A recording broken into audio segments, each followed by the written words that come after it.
Hi there, YouTubers. We're just going to go over a recap of 1 week, 7 days exactly, on this $200 budget hydroponic system. As you can see, I've had one there that didn't strike. Well, we're not sure if we didn't put a seed in, one there and there. And the one that was over here that we thought didn't strike has now come up with the kale. But as you can see, it's all actually going quite well. Yesterday, I did have a pH test, though I forgot to test the water in here, and it was up over 8, which is a little bit well, not a little bit, it's quite too high for leafy greens. I had to bang it down to 6.5 because I might have been hitting some nutrient lockout. And we took the pH down, not by using pH up and pH down, but we took it down by using a lemon. One lemon is 130, 140 litres in here. One lemon took it down to 6.5 on the pH scale. And things are looking pretty good, as you can see there.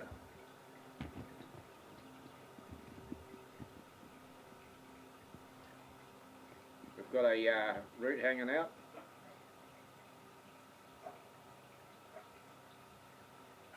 And we won't zoom in for this one, or that one. That one's got the root as well. Just seems that they've got to do a little bit of work to push the roots through the rock wall. I'm looking at doing another system. I'm working on whatever I do is always in the 200 to 300 a month budget sort of range in here. I don't want to go spending thousands at this stage. I really want to see how well it works to see if it's viable to do commercially. Going by leafy greens, it looks like it's pretty viable. You might say, how can you work it out off a little system like this? I've actually got a record on my computer of dates of everything sown and dates of everything germinating. I'm keeping a pretty close record of everything as I go.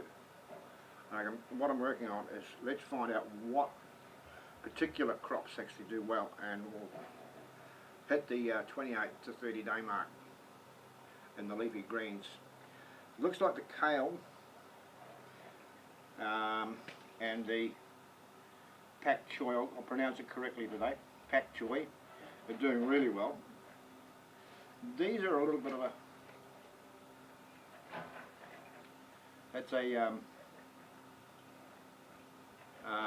what they call an all year round lettuce, provided the seeds come from Mr. Fotherell's. On the far side are the iceberg lettuces, and they have taken off really well. I'm not sure about these ones, I'm not totally convinced on them yet. But every one of the icebergs germinated within 3 days. And some of them were I could see them at the 2 day stage where they're still partly down the little hole in the rock wall. As you can see, after 7 days, everything's looking pretty good. We've got the pump turned off at the minute. It'll all be going over onto a pump timer because you don't need to have a 24/7 pump. I want to operate a little bit like a flood and drain, even though it's technically a nutrient fluid setup. Nutrient fluid or whatever NFT. I'll put a little inscription at the bottom. The mental block there for a second.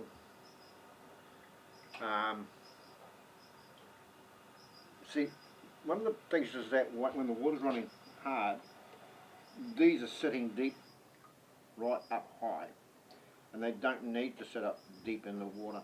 You can actually run a pump where it comes off and on, say 4 hours on, 4 hours off, then on, so on. Do that round the clock, and it'll flood and drain it sort of, and I get the same effect as on a flood and drain. Yeah, but I'm pretty impressed with it right now, and at the end of this month, going into next month, I've just calculated out a whole lot of new componentry because I want to get away from 100mm PVC because I have been told by a hydroponics expert that I can have a little bit of a pH problem here. I haven't, at this stage I haven't even bothered to buy an EC meter, so I have no idea what the EC in the system is, and it comes in next month's budget. Can't believe the price of some of the stuff we got to buy to just get started. And that's possibly why a lot of people pull back from hydroponics. I prefer this over aquaponics for one simple reason. To run a system like this, I'd need probably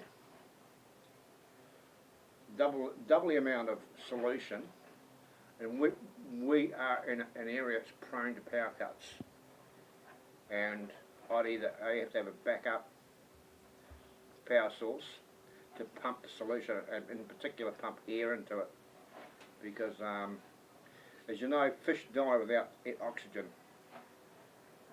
So I prefer at this stage to go with the hydro. I'm not finding it actually overly expensive to set up. If I can do this for $200, I can do a lot more with $300 to $400, and it really is going to come down to what you want to spend. As I said, I have not done it the right way, but I am getting results, and the biggest result will be in 3 weeks' time, is when everything's basically ready to harvest. Now, if you've never done anything like this and you don't have a hobby, it's a good opportunity to grow a few leafy greens. They tell me each one of these lettuces at the supermarket are worth $2 each. And I got 2 rows of 9. That's 18 lettuces here. $36 worth of lettuces there. I have no idea what pak choy sells for, nor kale. Kale always comes in these tiny little weeny bags, and you really are paying a lot more than you should do. You could set up so easily, or buy from a backyard grower and save a fortune, rather than going into the supermarket. My aim at the end of the day is to, down behind that camera, I'm talking into right now, I'm going to put a couple of greenhouses in there that are big enough to accommodate knocking out a couple of hundred lettuces a week, do tomatoes, cucumbers, find things that sort of work together well and a reasonably quick turnover. That's basically what the whole concept of this here. I don't know if you can see that, and that waterline is starting to, that clear line is actually starting to get a bit cruddy looking. I would suggest, if you're doing this, use black water lines. You run the risk of getting algae and other stuff in the system.